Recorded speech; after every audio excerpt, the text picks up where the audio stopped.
नमस्कार दोस्तों, स्वागत है आपका हमारे चैनल जियोपॉलिटिकल फैक्ट में। आज हम बात करने वाले हैं उस खबर पे जिसका आप सबको पता है कि इजराइल और हमास के बीच युद्ध विराम हो चुका है। लेकिन इसके पीछे की वजह क्या है कि किस वजह से ये युद्ध विराम हुआ है, कौन क्या कोई हार गया है या फिर क्या वजह रही इस युद्ध विराम के पीछे, ये पूरी खबर हम इस वीडियो में चर्चा करेंगे डिटेल के साथ। तो आइए शुरू करते हैं। ये जो युद्ध विराम सबसे बड़ा इसके पीछे का कारण है, जो इजराइल और हमास के बीच युद्ध विराम अभी हुआ है, इसमें लगभग सबसे ज़्यादा जो प्रेशर रहा वो अमेरिका का रहा। अमेरिका ने इजिप्ट पर, कतर पर प्रेशर बनाया और इजराइल पर भी प्रेशर बनाया थोड़ा बहुत कि जो जिस तरीके से मौतें हो रही हैं इस युद्ध में, उसके आधार पर या फिर इनको मानवीय या फिर अमानवीय युद्ध के लिए जिम्मेदार ठहराया गया था। तो इससे पॉलिटिकल पूरे दुनिया के पॉलिटिकल दबाव के कारण जो है नेतन्याहू को घेरने की कोशिश की जा रही थी पूरी दुनिया में। उस दबाव को कम करने के लिए ये युद्ध विराम मुझे लगता है कि किया गया है। इस पे हम ये चर्चा कर सकते हैं कि इजराइल की ओर से लगभग करीब हम जितना यूँ समझें कि 14,000 लोग ऑफिशियल तौर पे मारे गए हैं इजराइल की सेना के द्वारा, जो कि निर्दोष लोग हैं। 14,000 निर्दोष लोग इजराइल ने मार दिए। लेकिन इसके बाद में जो ये युद्ध विराम हुआ है, इसकी शर्तों की बात करते हैं तो हम सबसे पहले चर्चा करेंगे कि हमास में हम सबसे बड़ी जो खबर निकल के आ रही है, हमने यही पढ़ा है कि 50 लोग जो है वो हमास छोड़ेगा। लेकिन 50 लोगों के पीछे का तर्क ये है कि 50 लोग जो हमास छोड़ेगा उसके बदले में इजराइल 150 लोग भी छोड़ रहा है। जो बच्चे हैं, औरतें हैं या फिर बुजुर्ग महिलाएं हैं, ऐसे जो क्रिमिनल्स उन्होंने जो अगवा किए हुए हैं हमास ने, उनमें से या फिर इजराइल ने जो अपनी जेलों में बंद किए हुए हैं, वो लोग छोड़ेंगे। और अल जजीरा की जो रिपोर्ट हमने पढ़ी है, उस रिपोर्ट के मुताबिक ये होगा कि अगर हमास 50 लोग छोड़ता है तो इजराइल 150 छोड़ेगा, हमास 100 छोड़ता है तो इजराइल 300 लोग छोड़ेगा। लेकिन इसमें ये होगा कि इजराइल का एक भी बंदा बाहर आ रहा है और बदले में इजराइल को अगर 10 लोग भी छोड़ने पड़ रहे हैं तो इजराइल को कोई, मेरे ख्याल से ये नहीं लगता है कि कोई नुकसान हुआ होगा, क्योंकि इजराइल ने पूरे लगभग उत्तरी गाजा पर अपना कब्जा जमा लिया है। क्योंकि नेतन्याहू ने कहा था कि जिस तरीके से हम ये जंग लड़ रहे हैं, अगर हमने युद्ध विराम किया तो ये हमारा सरेंडर होगा। ये आप सबने सोचा होगा, लेकिन इस वजह से आपको लग रहा होगा कि यार इजराइल हार गया लड़ाई। नहीं, आपने इजराइल की लड़ाइयों की हिस्ट्री नहीं पढ़ी होगी शायद, तभी आपके दिमाग में ये बात आ रही है। आप देखें, इजराइल ने जितनी भी लड़ाइयाँ हुई हैं, 6 डे वार हो या चाहे कुछ कोई भी हो, छोटा मोटा कॉन्फ्लिक्ट भी हो, अगर किसी, तो इजराइल ने जैसे ही यूँ समझें कि अगर थोड़ी सी ढील दे दी है, एक दिन की भी, 4 दिन तो बहुत बड़ी है, ये 4 दिन के लिए युद्ध विराम हुआ है, 4 दिन तो बहुत बड़ा लंबा चौड़ा गैप हो जाता है। एक दिन के लिए भी अगर किसी को इजराइल को मौका मिला है तो उसने इतनी तगड़ी मार मारी है युद्ध विराम के बाद कि कांपने लगते हैं पैर उनके, आंखों के। हमास तो बहुत छोटी चीज़ है, इसने 6 देशों को पीटा था। लेकिन इस वजह से हम ये कह सकते हैं कि जैसे कि हम अभी बात कर रहे हैं कि इजराइल ने 14,000 नागरिकों की हत्या की, ये अमानवीय हत्या है, लेकिन ये होनी थी क्योंकि जो हमास के आतंकवादी हैं उनका ये पता नहीं चलता, आतंकवाद का चेहरा नहीं होता। इसीलिए नहीं होता क्योंकि वो किसी भी मोहल्ले में रह सकते हैं, लोगों के बीच रह सकते हैं, यूँ कहें किसी भी बस में हो सकते हैं या फिर कहीं भी वो आ जा सकते हैं। उनकी कोई ना कोई स्पेशल वर्दी होती है, ना कोई उनका स्पेशल कपड़ा होता है, ना कोई उनके पास कोई फ्लैग वगैरह कोई ऑफिशियल की है वो जो ये डिसाइड करे कि हाँ ये हमास का आतंकवादी है। तो इस वजह से जहाँ से इजराइल को लगा कि हाँ यहाँ पे हो सकते हैं या फिर उनके पास कोई छोटे मोटी लीड उनको मिली, उस हिसाब से उन्होंने हमले शुरू किए और उन हमलों में जो हुआ ज़्यादातर आम नागरिकों की मौतें हुई। इन मौतों के लिए सबसे बड़ा एक जिम्मेदार था इजिप्ट, क्योंकि इजिप्ट ने अपनी साइड में अगर आपने हमारे पीछे जो मैप लगा हुआ है उस पर देखा होगा कि इजिप्ट का बॉर्डर लग रहा है साउथ गाजा पे, थोड़ा सा बॉर्डर साउथ गाजा पे लग रहा है। और जो साउथ गाजा पे इजिप्ट ने बस एक ही रास्ता है और ये इजिप्ट ने बंद किया हुआ था कि हम अपने यहाँ पे लोगों को नहीं आने देंगे, और जिस वजह से ये लोग वहीं रह गए, निकल नहीं पाए और इजरायली हमलों में मारे गए। लेकिन अमेरिका के दबाव के बाद इजिप्ट को ये गेट खोलना पड़ा और उसके बाद जो उत्तरी गाजा के लोग जहाँ पे इजरायली हमला कर रहे थे तो वहाँ से उनको निकल के आना पड़ा। अब फाइनली डिसाइड इस शर्त पे हुआ है कि इजराइल ने जो कहा था, इजराइल को जो चाहिए था वो ले चुके हैं, वो उत्तरी गाजा पे कब्जा कर लिया है। पीछे की जितने भी लड़ाइयाँ हुई हैं इजराइल के साथ, जिन्होंने भी यूँ कहें युद्ध हुए हैं इजराइल के साथ, सीधे सीधे शब्दों में अपन ले लेते हैं, इजराइल के साथ जितने भी युद्ध हुए हैं, हर युद्ध में बेशक आर्थिक हानि हुई है इजराइल को और सभी जो भी लड़ने वाले मुल्क हैं, यहाँ तक कि निर्दोष लोग भी मारे जाते हैं, सैनिकों की भी शहीदी होती है, दोनों तरफ से जवान शहीद होते हैं, लोग मरते हैं, खर्चा भी होता है बहुत। लेकिन इस सब के बीच में अगर हम यूँ देखें तो इजराइल ने ज़मीनें कब्जा की हैं, युद्ध किसी ने छेड़ दिया तो उसकी ज़मीन थोड़ी सी इजराइल ने रख ली। अब यूँ कहें कि या तो इस तौर पे कि हाँ फला देश ने हमारे ऊपर हमला किया था, उसकी निशानी आज भी हमारे पास है, ये देखिए हमने उनकी इतनी ज़मीन कब्जा की। आज हमास ने हमला किया है तो इजराइल ने उत्तरी गाजा पे पूरी तरीके से अपना कंट्रोल कर लिया, वहाँ पे इजराइल की फ़ौज के बिना पत्ता भी नहीं हिल सकता। तो इस तरीके से अच्छा, एक खबर और है कि उत्तरी गाजा पर इजराइल ने पूरी तरह कब्जा कर लिया है, लेकिन जो साउथ गाजा है, दक्षिणी गाजा है, उस पर भी इजरायली ड्रोन जो घूम रहे हैं या मंडरा रहे हैं यूँ कहें, तो उनके लिए भी ये हमास की ऑफिशियल जो अनाउंसमेंट है उसमें ये खबर है कि इजराइल के जो ड्रोन्स हैं वो 6 घंटे तक नहीं उड़ेंगे इन बंदियों की अदला बदली के दौरान, या उसके बाद में 6 घंटे तक उनको अपने आशियानों में जाने का मौका दिया जाएगा, ताकि इजरायली ड्रोन दोबारा अगर हमला ना कर दें या फिर कोई भी और उनकी वजह हो। लेकिन ये उसी कंडीशन में शामिल है। दूसरी मानवीय सहायताएँ, जो मेडिकल सहायताएँ हैं या फिर कोई भी और तरीके की जितनी भी मदद हैं, घायलों की स्वास्थ्य चिकित्सा है या उनके खाने पीने का सामान है, अच्छा पानी है, ऐसी चीज़ें उनके तरफ जाती रहेंगी। ये भी एक कंडीशन है इनकी। अच्छा, इसमें जो युद्ध विराम हुआ है उसमें सबसे बड़ी भूमिका साथियों 2 मुल्कों की है। 2 मुल्कें कौन कौन हैं? कतर और एक है इजिप्ट। इजिप्ट का जो अल सीसी, जो पिछले दिनों भारत की जो हेडलाइन बनी थी कि मुख्य अतिथि भी रहे, तो ये अल सीसी जो हैं इन्होंने बड़ी इम्पोर्टेंट इनका रोल है। इनका रोल किस लिए है? इनका रोल इसलिए है कि इनके देश में जो शरणार्थी आते हैं, भारत ने पाकिस्तान को बांग्लादेश नहीं बना के दिया था। भारत ने जैसे ही पाकिस्तान को बांग्लादेश इसीलिए तो बना के दिया था कि बांग्लादेशी के नागरिक जो थे वो भारत में आ रहे थे। पाकिस्तानी फौज की जो टॉर्चर थे उनसे परेशान होकर लोग भारत में आ रहे थे। अब इजराइल के डर से लोग इजिप्ट में जा रहे हैं और इजिप्ट में जो है वो अब कौन चाहता है कि 10 लाख 20 लाख शरणार्थी हमारे कैंपस में पड़े रहें और हम उनको खाना देता रहें? कोई देश नहीं चाहता। सब चाहते हैं कि यहाँ भी शांति रहे, यहाँ भी शांति रहे, और ख़ासकर अपने आस पड़ोस में। तो इजिप्ट ये चाहता है कि अपने पड़ोस में शांति रहे कम से कम, और ये जो है इनसे हमारा पीछा छूटे।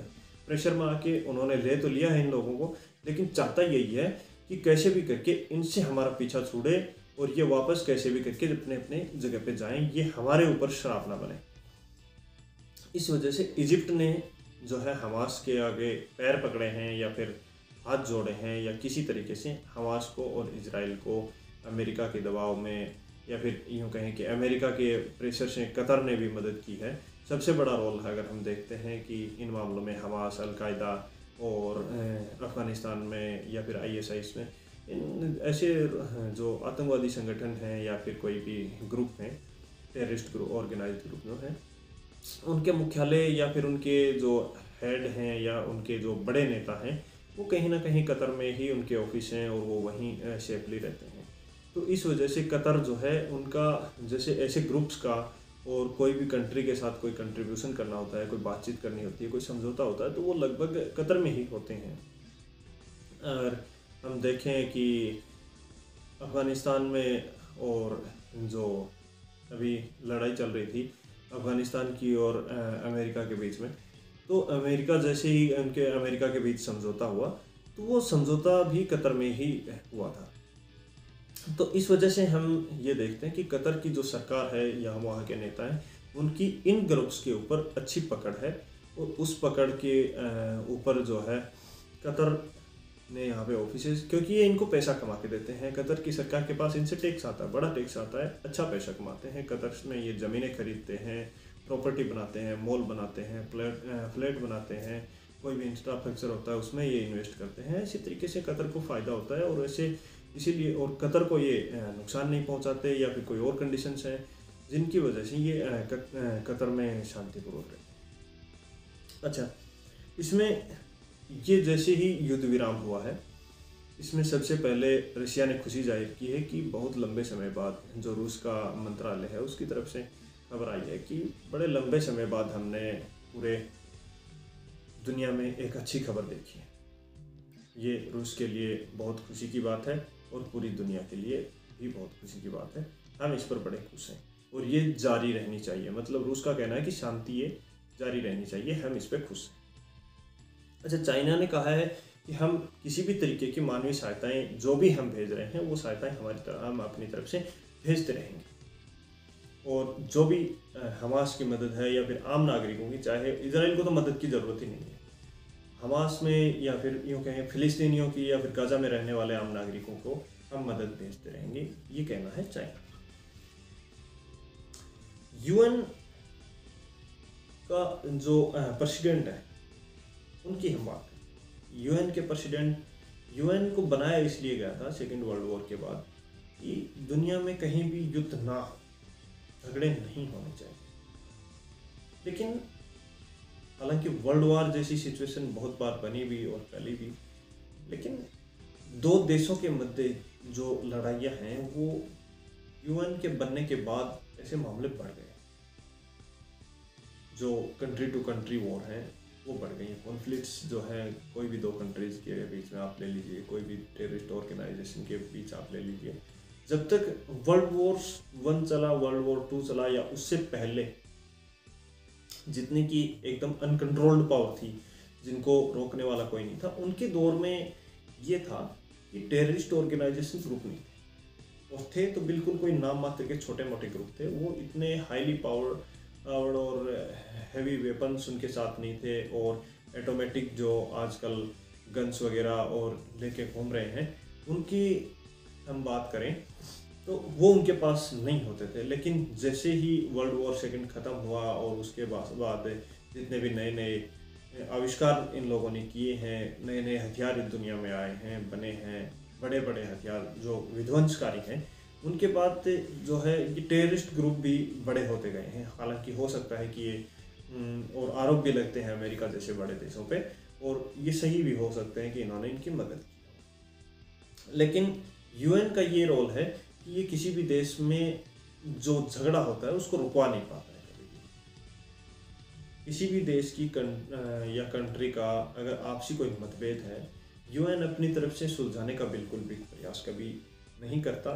झगड़े यूएन में चलते रहते हैं, मीटिंग्स होती रहती हैं, लेकिन यूएन की तरफ से कोई भी पावरफुल बयान अगर हम यूँ कहें तो कभी नहीं हमने देखा। हमारे हिसाब से मतलब टोल मटोल तरीके से होता है कि अगर भारत चला गया कि पाकिस्तान ने ये कर दिया तो हाँ ठीक है हम बात करेंगे, पाकिस्तान चला गया कि हिंदुस्तान ने ये कर दिया, हाँ ठीक है हम देखेंगे, बस ये चलता रहता है। हाँ हम देखेंगे, ठीक है, अच्छा हुआ बुरा हुआ हम निंदा करते हैं, हम ये सिस्टम जो है यूएन ने बनाया हुआ है। तो इसके लिए यूएन की भी बहुत किरकिरी हो रही है। और पिछले टाइम में जब यूएन में मीटिंग चल रही थी तो इजराइल के जो दूत थे या फिर वहाँ पे जो भी उच्चायुक्त गए थे मीटिंग में, उन्होंने उनको धमकाया भी था कि आपका रोल जो है वो हमें संदिग्ध लगता है, आपके रोल पे हमें डाउट है कि आप क्या कर रहे हैं। पूरी दुनिया में वार चल रहा है, आप कहीं और बिजी हैं। अच्छा, अगली खबर देखते हैं दोस्तों। हमास की जो ऑफिशियल वेबसाइट है, हमास के जो नेता हैं, उन्होंने कहा है कि हम इसराइल को पाठ पढ़ाएंगे। अब क्या पाठ पढ़ाओगे इसराइल को? आप अगर ऐसा आप पाठ पढ़ाना चाहते हो कि अपना आधा हिस्सा आपने गाजा का दे दिया है और उसके बाद आपने युद्ध विराम किया, इसराइल का क्या गया क्या है इसमें? इसराइल का अगर हम यूँ कहें तो कुछ थोड़ी बहुत कैजुअलिटीज़ हुई हैं, 400-500 हुई होंगी, और अगर कोई अनटोल्ड है तो 1000 हो गई होंगी, मैक्सिमम 1000 से ज़्यादा नहीं।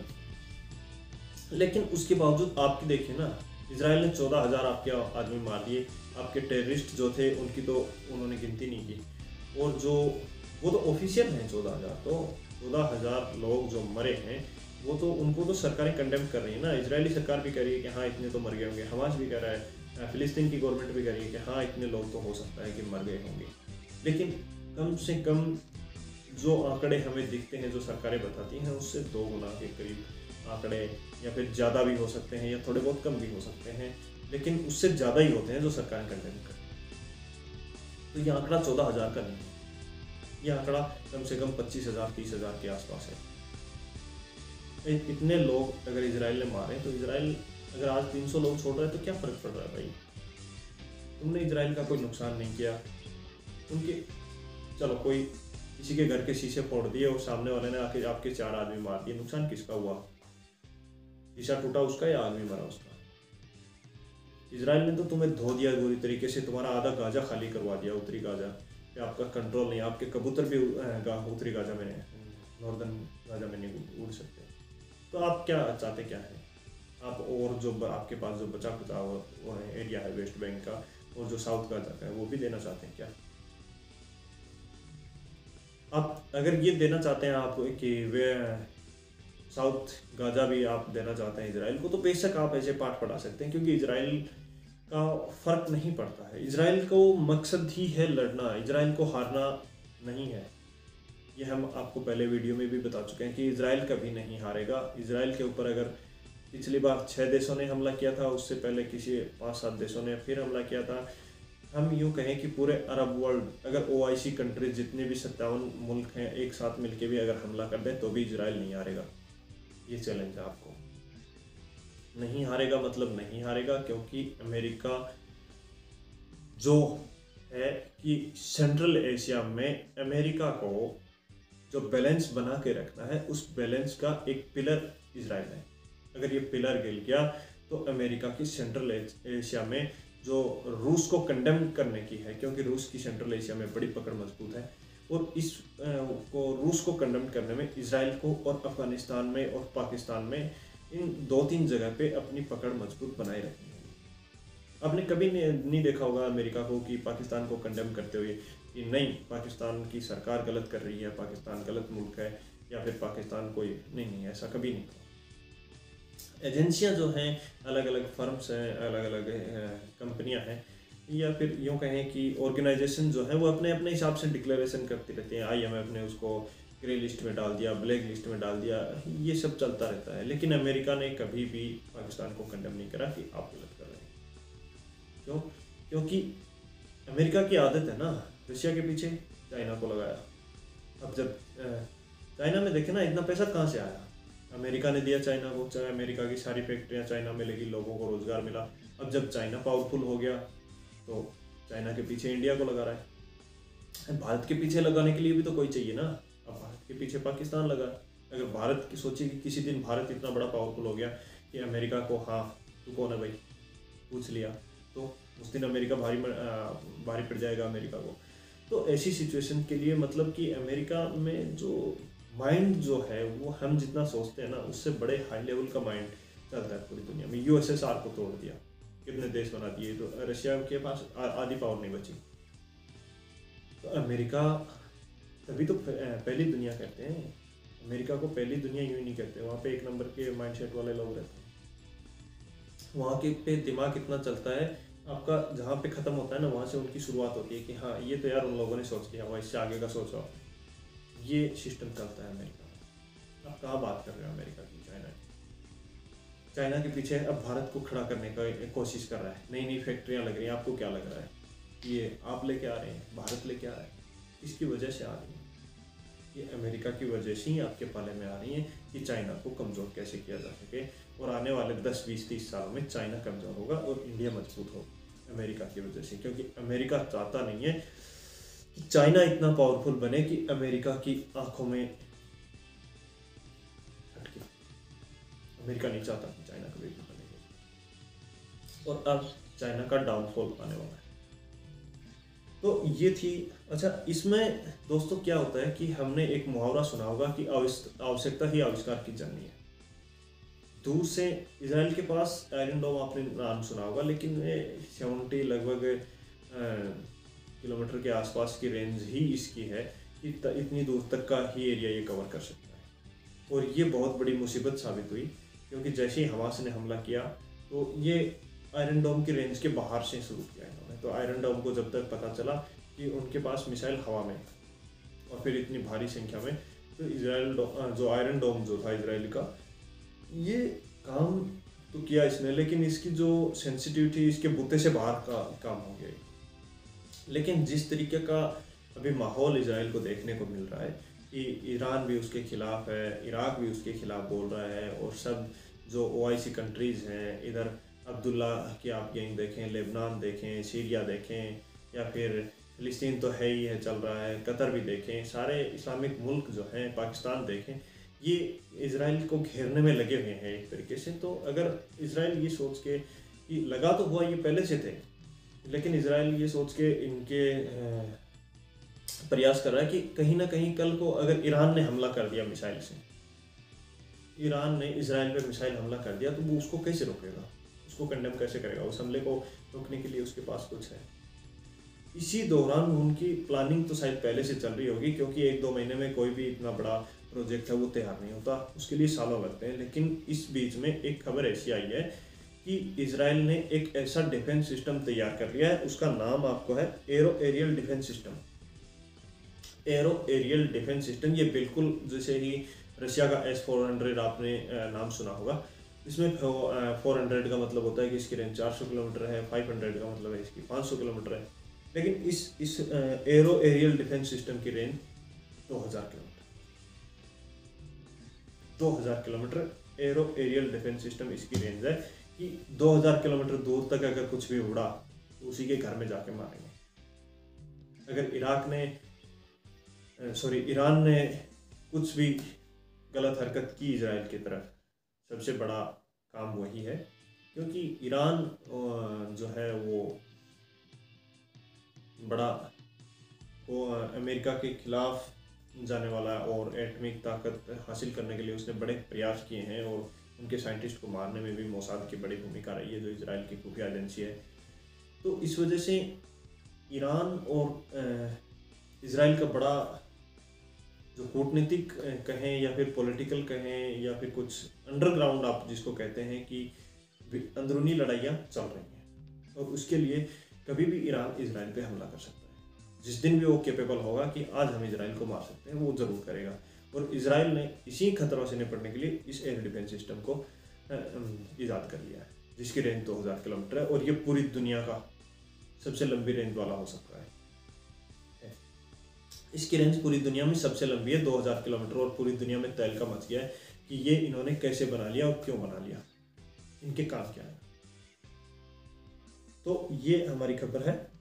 और रही बात ये कि इजराइल ने जो किया है युद्ध विराम, इजराइल ने जो युद्ध विराम किया है उसके बाद में ये और बुरी तरीके से हमास को ठोकने वाले हैं।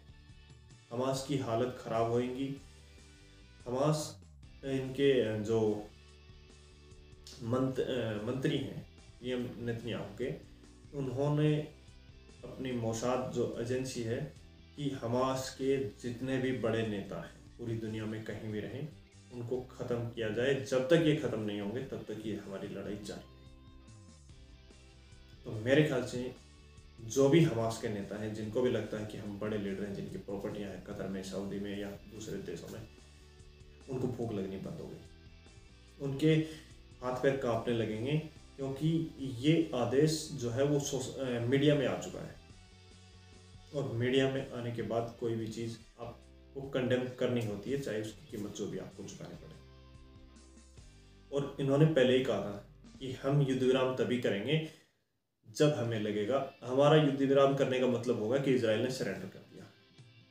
जो पीएम नेतन्याहू का बयान था, वो जो शुरू के 1-2 दिन में जो इतने भी बयान आए थे, आप पढ़िए, कोई दिक्कत नहीं है, आप सुनिए उनको, आपको लगेगा कि हाँ यार। और अब आप देखेंगे तो आपको, लेकिन युद्ध विराम का मतलब ये नहीं है कि इजराइल हार गया। इजराइल ने उत्तरी गाजा की इतनी ज़मीन कब्जा कर ली है जितना कि उसका नुकसान नहीं हुआ, उसकी भरपाई उसी ज़मीन से करेगा इजराइल। ये इजराइल की फेम है, ये जलवा है इजराइल का, इजराइल के लोगों का जलवा है।